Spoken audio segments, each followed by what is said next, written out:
Thank you very much, Comrade Mahlengi, National Spokesperson of the ANC, and good morning to the journalists who have come to cover our story this morning, and the listeners and the people who will be following this coverage on social media and everywhere else.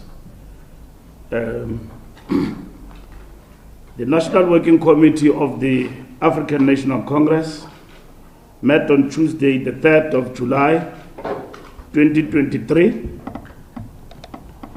This meeting took place immediately after the weekend in which the African National Congress Youth League successfully convened its long-awaited National Congress. This media briefing is to inform the nation of the outcomes of the National Working Committee meeting and the way forward in relation to the matters deliberated upon, their impact on the ANC, the country, and the world. Over the weekend of the 30th June to 2nd July, the ANC Youth League successfully convened its 26th National Congress. The ANC NWC welcomes this very important political milestone, as the ANC Youth League will now effectively position itself as the true champion of youth development while simultaneously mobilizing them behind the vision of the ANC. This as elaborated in its Twin Tasks mission statement. The Youth League 26th National Congress was convened under the theme Program of Action for Economic Freedom and Social Change, Now and Not Later. Arising from political discussions at the Youth League Congress, it was the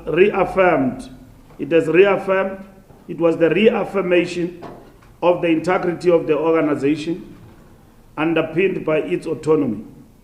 Critical in this regard is the fact that National Congress delegates committed themselves to organizational renewal under the leadership of their newly elected officials and the NEC that will ensure sustainability beyond the current leaders and members of the Youth League. The ANC fully supported the Youth League NYTT to convene this National Congress without interfering with the autonomous political processes on matters of political content and leadership preferences. The ANC will continue to defend the autonomy of the Youth League because it is only in that way that the Youth League leadership at all levels can truly and fearlessly champion youth interests and thereby be relevant to the youth of our country. Therefore, the ANC urged the ANC Youth League to live up to its historic mission of championing youth interests whilst rallying them behind the vision of the ANC. The ANC emphasized that the Youth League must fearlessly define its autonomous role as a disciplined, integral part to the ANC. The NWC was confident that given the political climate under which the Youth League National Congress was convened, both the leadership and membership of the Youth League will now have a deeper appreciation of the importance of building a stronger organization and thereby never repeat the mistakes of the recent past, wherein the organization was in perpetual limbo for about 8 years without a duly elected National Executive Committee.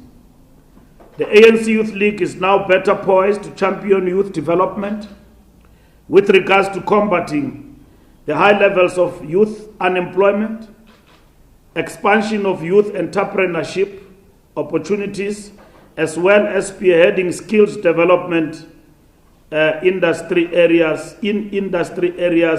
relevant to the economy.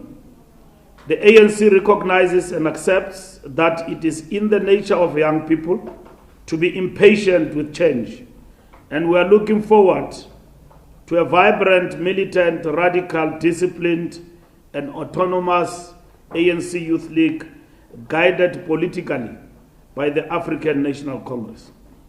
The top 6 officials that were all elected without being contested are President Colin Malachi, Deputy President Phumzile Mgcina, Secretary General Comrade Mtuo Xolo Ngudle, First Deputy Secretary General Comrade Tsakani Shiviti, Second Deputy Secretary General Comrade Olga Siate, Treasurer General Comrade Zwelo Masilela.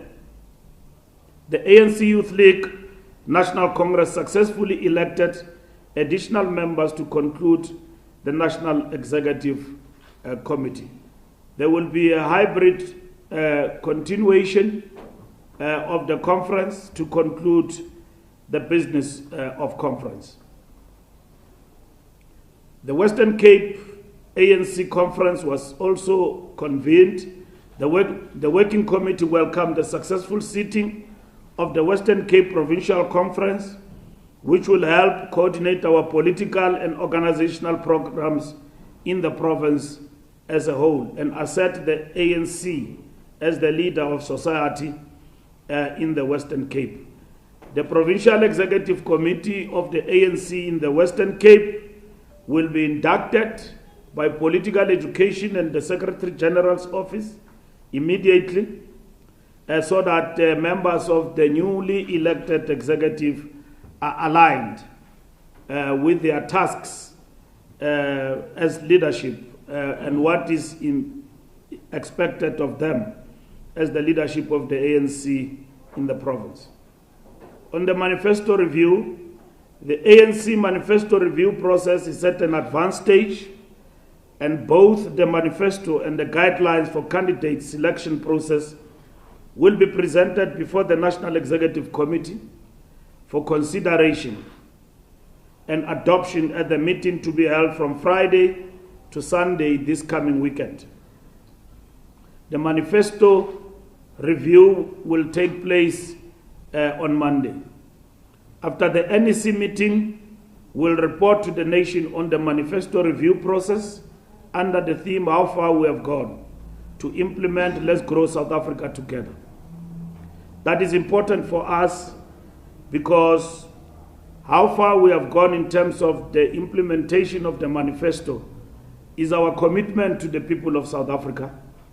What we said we'll do in 5 years in office as this administration, what we'll do in terms of growing South Africa together, notwithstanding the challenges that the administration faced over a period of 4 years in office.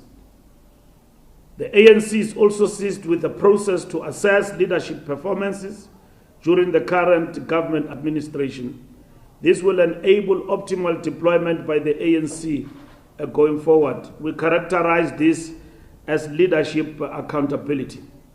The National Executive Committee will also receive the guidelines on this, and then so that as we embark on this path, everybody is aware that these have been adopted by the National Executive Committee of the ANC.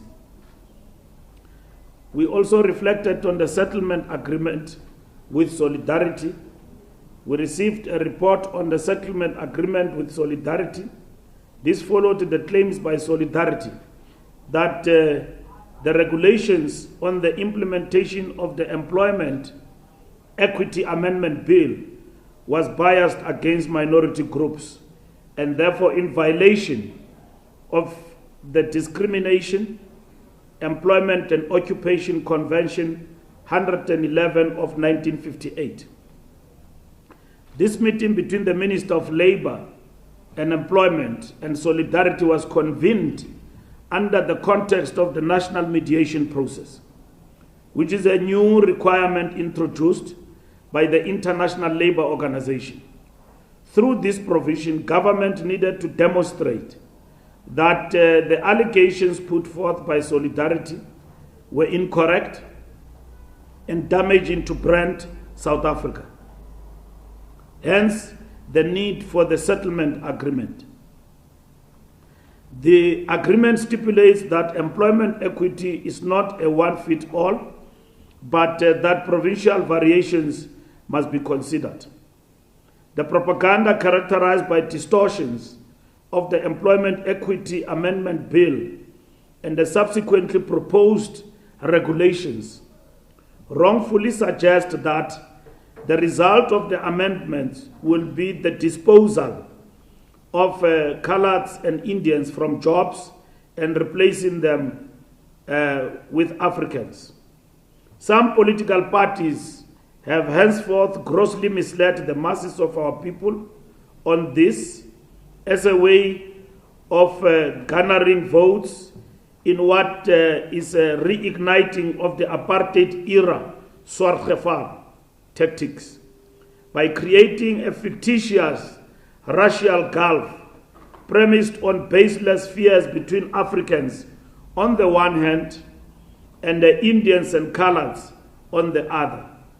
The NWC emphasized the importance of the ANC participating in public hearings to debunk this propaganda, which clearly is fashioned as a cheap electioneering strategy at the expense of truth by perpetuating racial polarization. The ANC remains committed to resolving the national question. The NWC further highlighted the paramountcy of class analysis as a uniting and an overarching ideological paradigm, spanning all formerly oppressed and marginalized black people, this being inclusive of colored Africans and Indians. And in sharp contrast to this new black Gevaar of divide and rule tactics that polarizes society. The ANC will continue to support affirmative action and employment equity, but not as a job reservation tactics, which was notoriously applied by the apartheid regime. You must understand, to us as the ANC, blacks means Indians, coloureds, and Africans. So that's what blacks to us mean. To others, blacks means something. But to the ANC and our national liberation jargon, we characterize Africans in particular and black in general, and black include Indians and colored people. Therefore, the settlement agreement was aimed at debunking the myth that the employment equity was unconstitutional or a violation of the Discrimination, Employment and Occupation Convention number 111 of 1958. The NWC further reiterates that these regulations are up for public consultations, and we call upon all people and our structures to participate in these public hearings as we strive for a non-racial, non-sexist, democratic, and prosperous society, which is informed by our class analysis and not racial balkanization of society. On socio-economic transformation, the Working Committee noted the continued socio-economic transformation challenges pertaining, among others, the high cost of living, energy challenges, and generally matters of national transformation. The Working Committee discussed the continued challenges pertaining the implementation of the triple BEE, which was further highlighted at the Black Business Summit convened by the Black Business Council. The ANC will strengthen its monitoring on the implementation of the triple BEE, both in the public and private sectors, with proposed timeframes on the accelerated implementation of triple BEE. Our constitutional democracy will be hollow without attaining socio-economic equality across race, gender, and class. On energy, following months of sustained load shedding and the subsequent appointment of a minister in the presidency, for electricity to coordinate and drive an all-of-government response restoring energy security. The interventions at Eskom are beginning to show definite signs of turnaround, which will see South Africa being relieved from the devastating socio-economic impact of energy shortfalls. Since 8 May 2023, a range of key performance indicators have all showed signs of sustained improvements. This includes the fact that generation output improved also, average for a week between 8-12 May 2023. For the month of June, the average generation stabilized as well.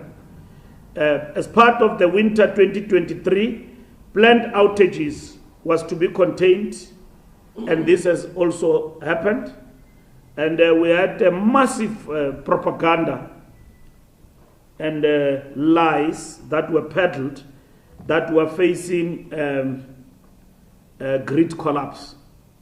And it was rumored to be coming from very reliable sources, intelligence from America and intelligence from South Africa. We all know about the story. There is no grid collapse. I was standing in this platform, and Sputla Ramkhopa, the minister, even the president, dispelled this as a total falsehood. Yes, we are faced with challenges, but it will not lead to grid collapse. So we're told that this information comes from the CIA.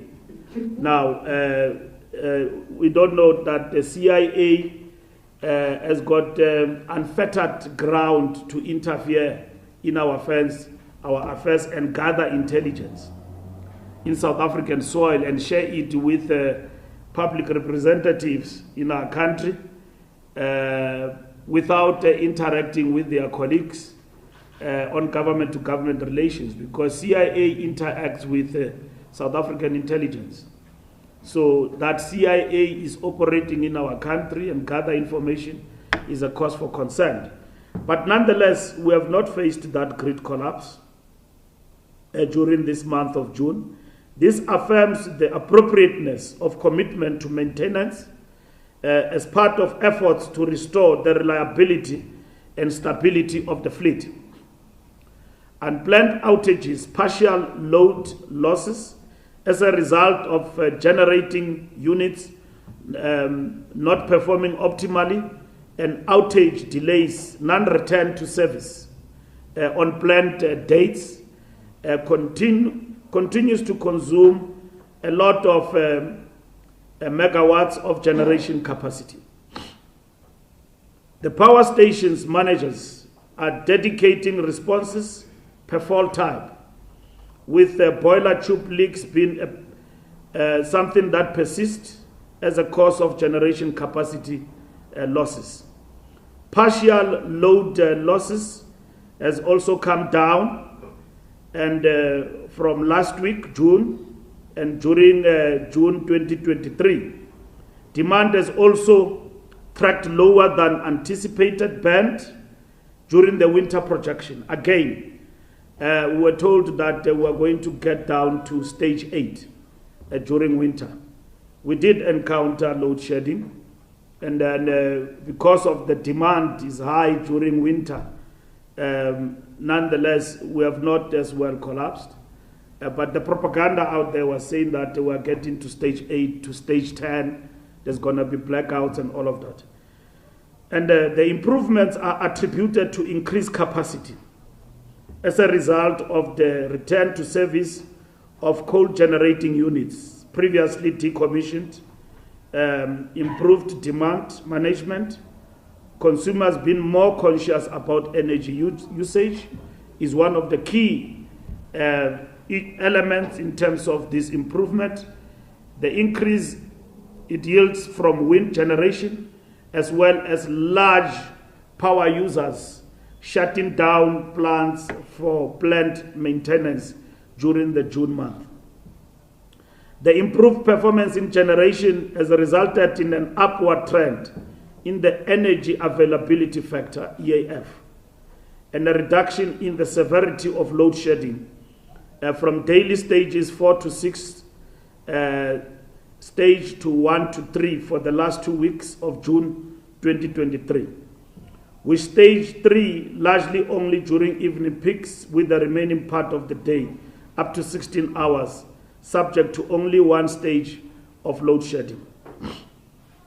Now, this is very important development in terms of the plans that have been implemented, and we want to raise our salutations to the management of ESCOM and the board for keeping the eye on the ball, and all the workers at the plant level of ESCOM who are doing their part to ensure that we are able to implement all the plans that the ministry and government have directed that need to be implemented.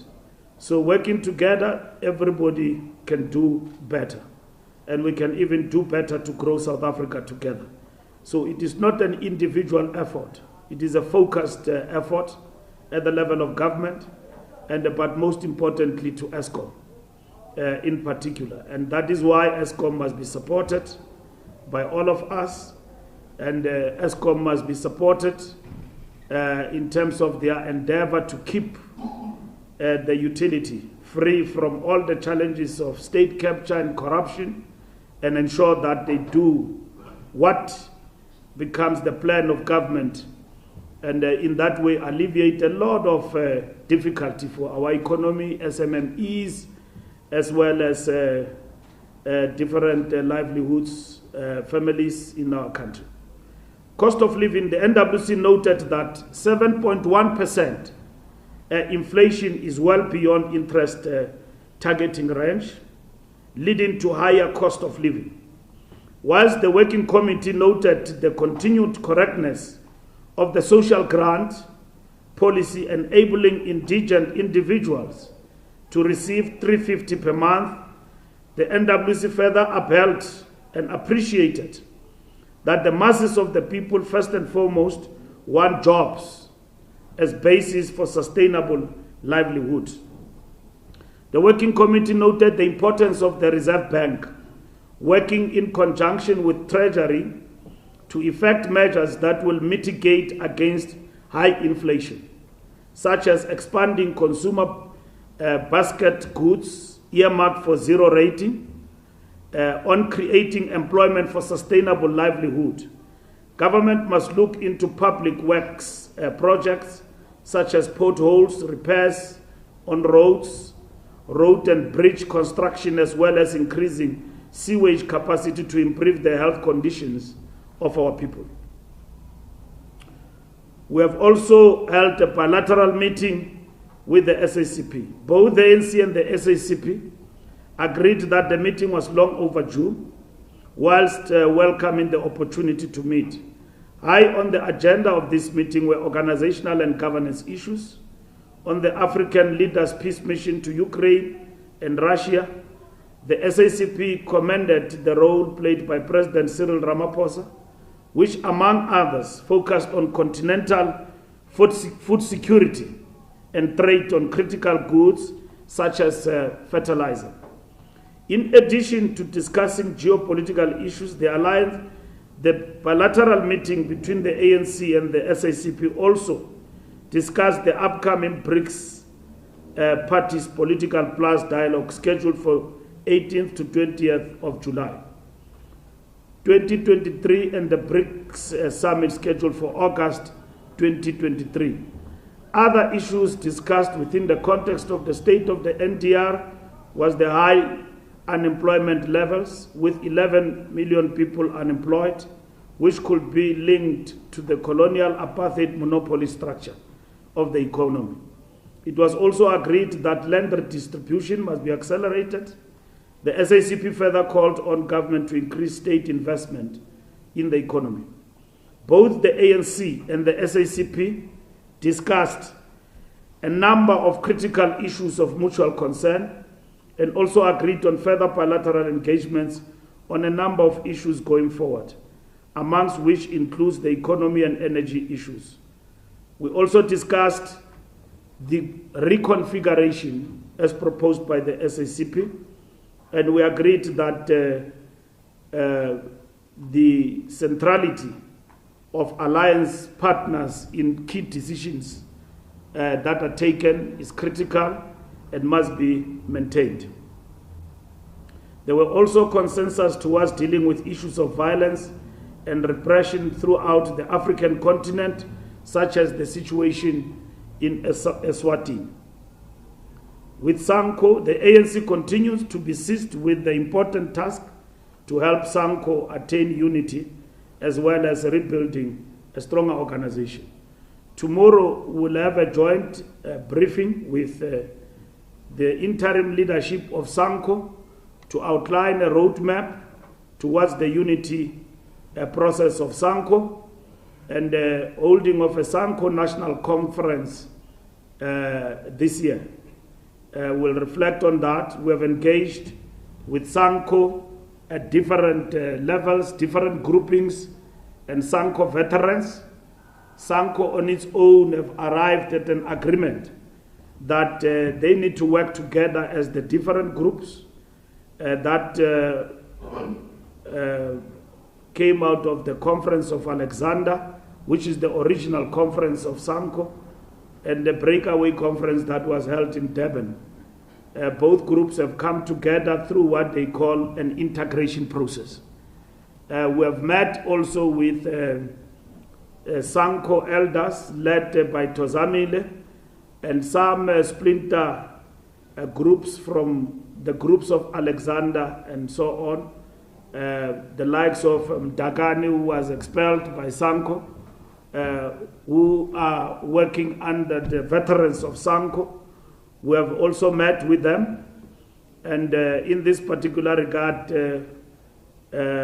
we have shown interest in ensuring that SANCO lead its own process towards its own unification and deal with whatever challenges of leadership that arise among the warring, in a lack of better characterization, parties within SANCO. So tomorrow we will then outline a joint integration program of SANCO towards the SANCO National Conference. The Public Protector report, the NWC further reiterated its support of the Office of the Public Protector and welcomed the report by the Acting Public Protector on allegations pertaining the criminal events that took place at the Palapala farm involving theft of money.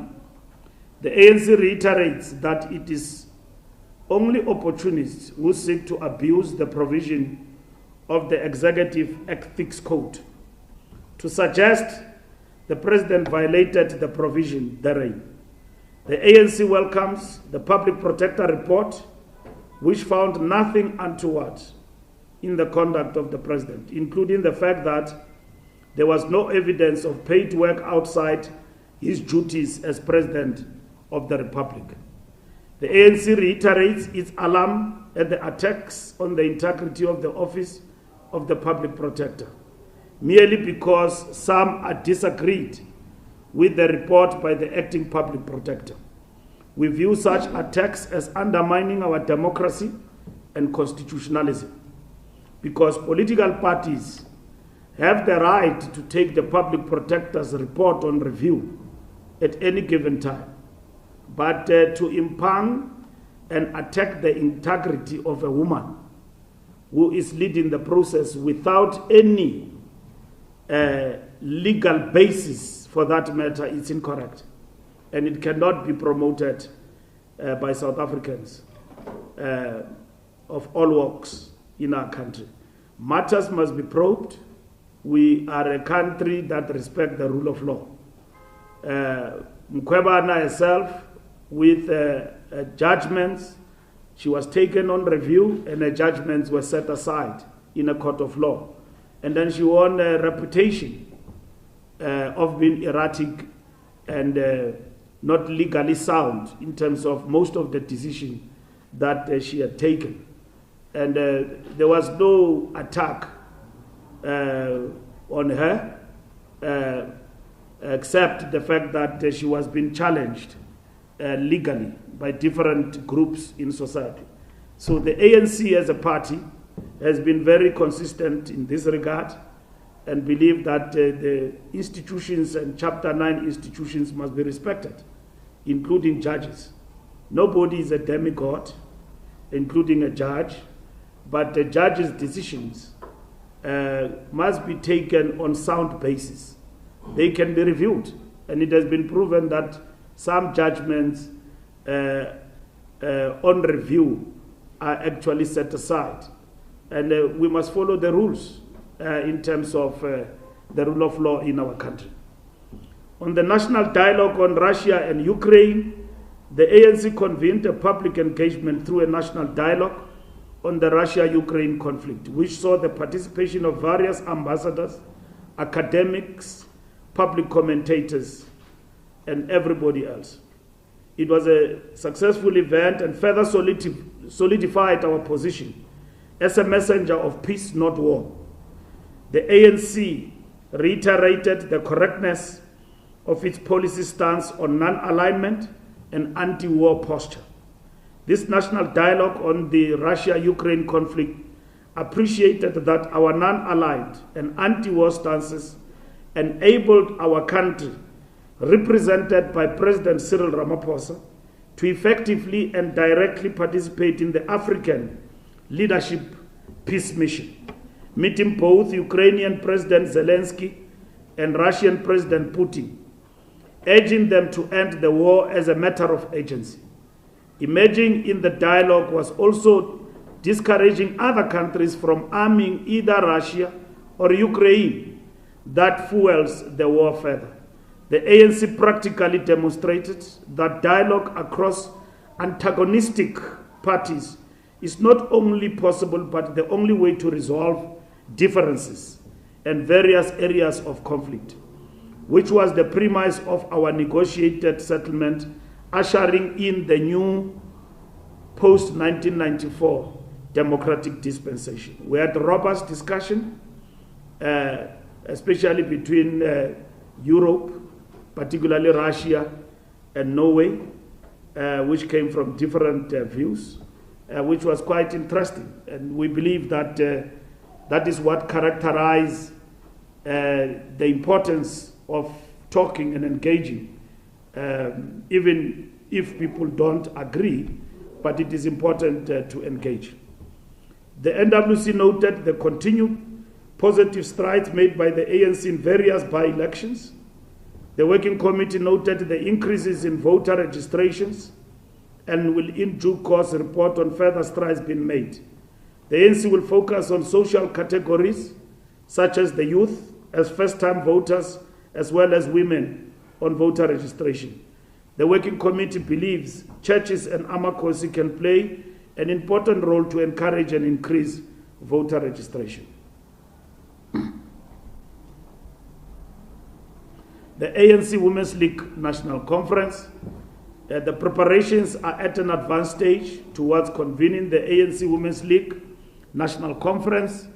The Women's League National Conference will be held from the 14th to the 16th of July, 2023. Eskodini Skamaminzela, Nazareth. So we're going back to Nazareth, Youth League, ANC, and the Women's League. So next week it is the Women's League that is going to Nazareth.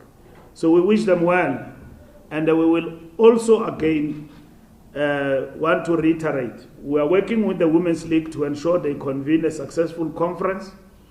We do not interfere with their choices of who they want to elect and the political content of conference. We are nonetheless dealing with the issues that are pertinent in relation to the matters that affect the successful holding of a national conference of the Women's League. On Banyana Banyana, the ANC congratulate Banyana Banyana as they prepare to participate in World Cup and wish them every success. Whilst we commend the resolution of the disputes between SAFA and Banyana Banyana, we further urge SAFA to appropriately incentivize these national heroines for once more for putting our country on the world map through this World Cup participation. We thank the proactive role by the Minister of Sports, Arts and Culture, Comrade Zizi Kodo, for helping resolve the impasse between SAFA and Banyana Banyana. We call on corporate South Africa to fully support efforts at professionalizing women football in South Africa. That is important because they support only men football, and it is important that SAFA must move with speed to professionalize women football, working with PSL and everybody. We commend the Minister for bringing everybody together to resolve this particular impasse. Incentivizing our women, young women, like Banyana Banyana, nobody should apologize for that. We think that their demands were legit and nobody could ignore them. Otherwise, we were going to rally the country as a whole to boycott that World Cup, because it cannot be at the expense of ignoring genuine demands of Banyana Banyana and simply trample over them as though they mean nothing. These women have done us proud as a country. They won the Africa Cup. They've improved a lot under Desiree Ellis. They've improved a lot. You can't even compare them to Bafana Bafana. You can't compare them.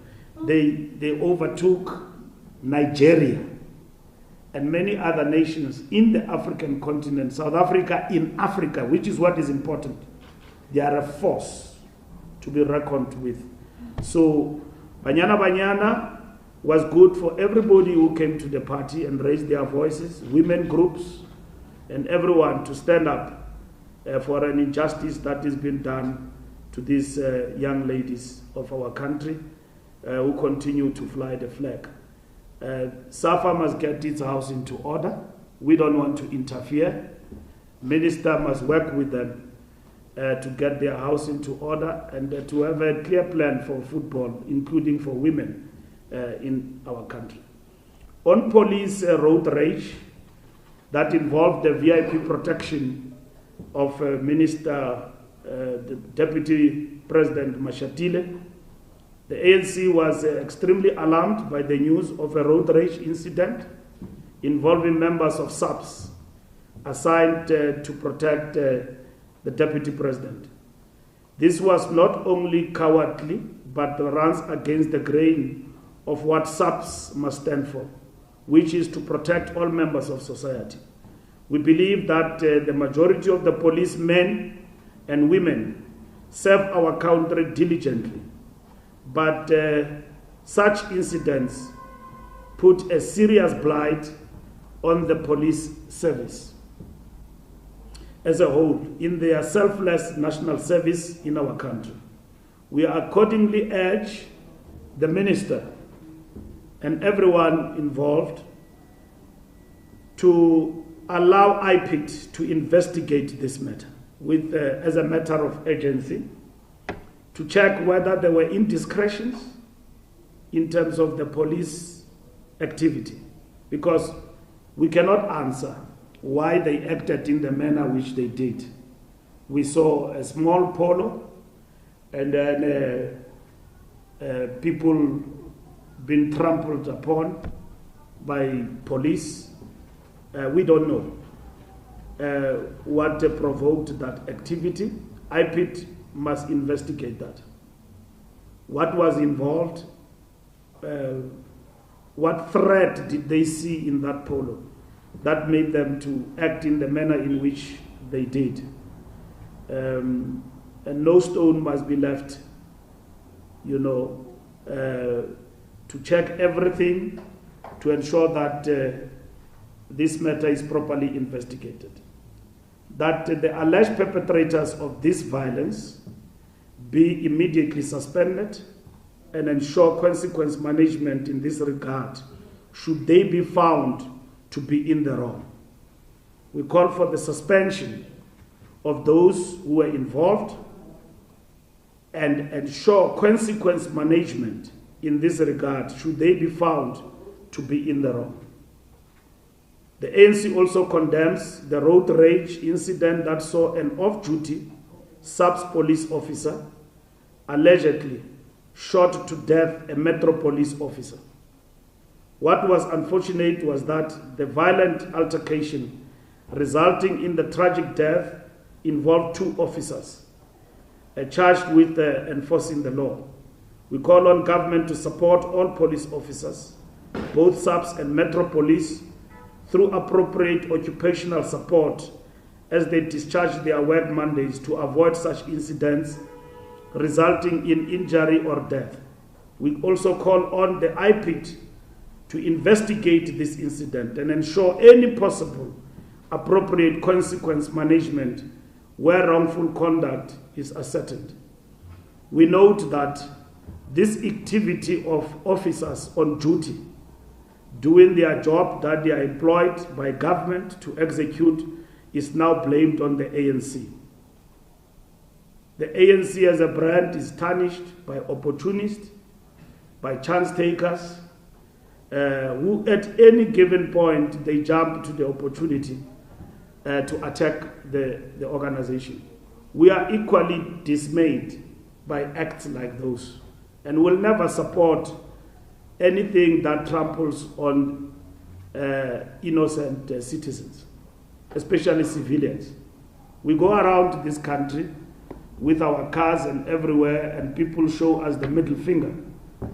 Sometimes when we're within the state, people hate blue lights with passion, especially in the Western Cape, when a premier illegally banned blue lights when it's not a call. And then in the Western Cape, once you put on a blue light, you must be at rest assured that you are defied there by the citizens. And it has happened throughout the country, so where people will not want to move when they're supposed to move, because blue light is blue light. It's meant for a particular purpose. So in this particular instance, we believe that people must act with caution. There should be serious aggravating circumstances that lead somebody to act in the manner in which they did. But we can't all be investigators. Let's say by now somebody would have died. Those police officers must account for their actions. Why did they take such action on that polo and the occupants? And the whole of that area they were in is very easy to see what happened, because it's covered with monitoring 24/7. So nobody must come and tell us they didn't see what happened. That whole area, all of it is covered. So it will tell us through the investigation who was on the wrong. And those who are on the wrong, the law must take its course.